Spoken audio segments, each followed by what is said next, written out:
Et yo tout le monde, c'est Maxigan, j'espère que vous allez bien. Aujourd'hui on se retrouve pour une petite vidéo sur le troisième film d'Astérix, et le troisième film d'animation d'Astérix, les 12 travaux d'Astérix, réalisés toujours par Goscinny et Uderzo, et qui sera d'ailleurs le dernier réalisé par eux. Et aussi le premier film d'un studio créé par, alors si je ne me trompe pas, c'était par Goscinny en effet, qui s'appelait Le Studio Edefix, avec une intro d'ailleurs, on la voit bien dedans, qui parodiait la MGM, en fait, simplement, ce qu'on remplace le lion par Edefix. Bon, malheureusement, ça sera un peu compliqué, puisque bah, ça sera le seul film Astérix produit par ce studio, et le premier des deux films faits. Après, il y a eu un film Lucky Luke, il me semble. Je crois que c'était un Lucky Luke, hein. Enfin, c'était adapté d'un Lucky Luke, mais je sais plus lequel c'était. Qui, en gros, sera le dernier, puisqu'après, Goscinny va mourir, et donc, plus de, plus de, plus de studio idéfique, il sera fermé. Alors, je regarde en même temps. Voilà, c'était La Balade des Dalton, qui est, voilà, qui était le second film, sorti en 78. Donc, les 12 travaux d'Astérix, sortis en 76. L'histoire, Astérix, Obélix et l'intégralité des Gaulois résistent encore et toujours à l'envahisseur romain, et tellement bien que certains Romains commencent à penser qu'ils sont des dieux vivants, puisqu'on ne peut rien faire contre les dieux, et vu que nous sommes Rome, les plus puissants humains du monde, seuls les dieux sont au-dessus de nous.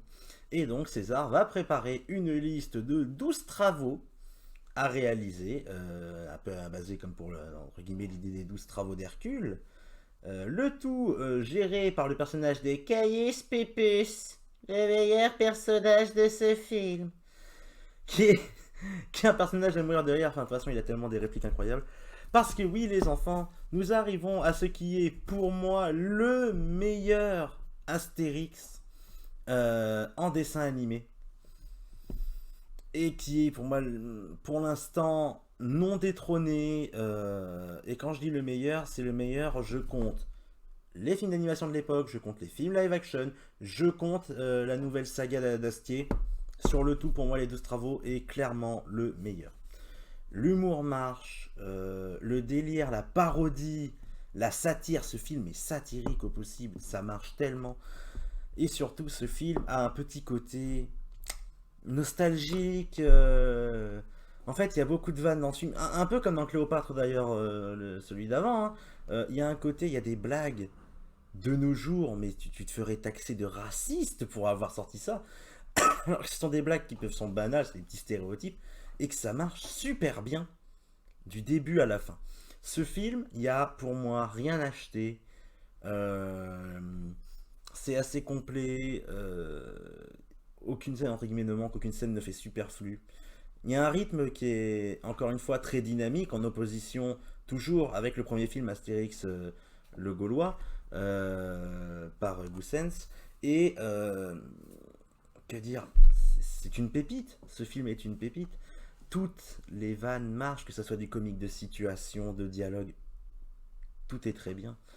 Euh, et surtout, c'est un film aussi qui, dans un sens, a un message dans pas tous, mais certaines épreuves, certains travaux, en fait, certaines péripéties. Notamment, je pense à la péripétie, une des plus connues que vous avez forcément dû voir dans le jeu dans le JDG. J'allais dire le jeu vidéo, mais ça marche pas. Mais oui, non, les critiques du JDG, avec le fameux laissez-passer A38. Vous devez récupérer le laissez-passer A38, qui littéralement est une satire et est une critique de l'administration française. Alors j'ai beaucoup entendu dire belge, mais Goscinny et Uderzo sont français.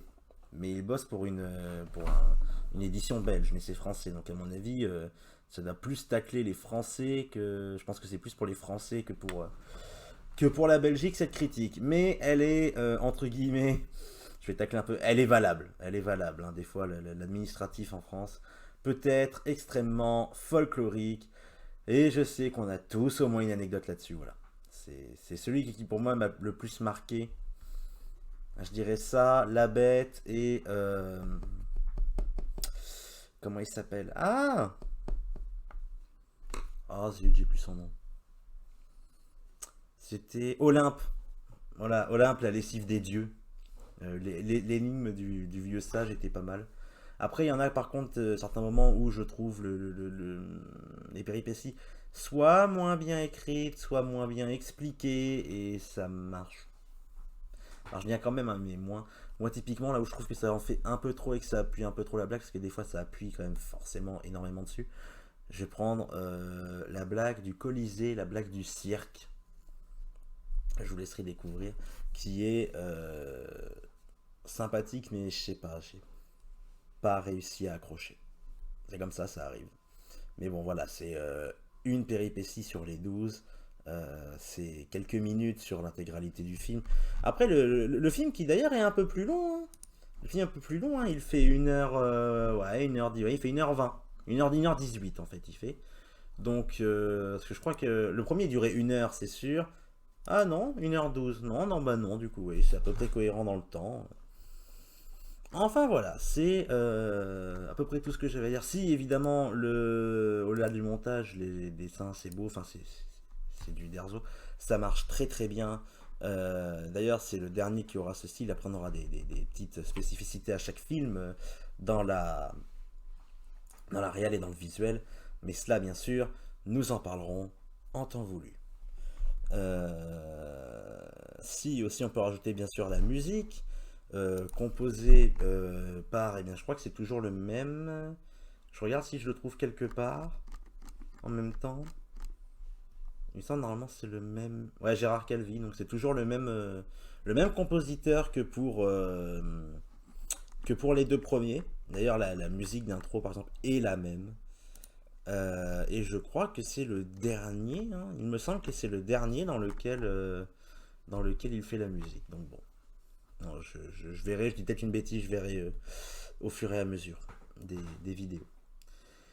Du coup, eh ben, je pense qu'on va s'arrêter là. C'est très court, hein, mais j'ai envie de dire dans un sens, c'est un Astérix. Il n'y a pas 100 000 choses à dire non plus. Il n'y a pas 100 000 choses exceptionnelles. Je veux dire, c'est du dessin animé d'époque. On aura plus de choses à dire quand on arrivera au suivant. Voilà. Tout ce que je peux dire, c'est les 12 travaux d'Astérix. Si vous ne l'avez pas vu, de un, je sais pas comment vous avez fait pour passer à côté. Si vous habitez en France, vu qu'il passe au moins 2 fois par an, et juste aller le regarder, c'est une pépite, c'est un chef-d'œuvre. Je pèse les mots, c'est un chef-d'œuvre. Et voilà à peu près ce que je pourrais dire. Donc sur ce, merci d'avoir regardé. N'hésitez pas à vous abonner, à mettre un like, un commentaire pour débattre, donner votre avis ou autre. Et surtout, n'hésitez pas à rejoindre le Discord pour venir voir nos lives, les diffusions de films, ou bien tout simplement les lives de jeux vidéo, puisque je rappelle, ici nous faisons un peu un équivalent de Twitch, sauf qu'on peut tous se parler ensemble en même temps avec des lives sur Discord. Voilà. Sur ce, je vais vous dire une bonne soirée à tous, et puis prenez soin de vous. Ciao!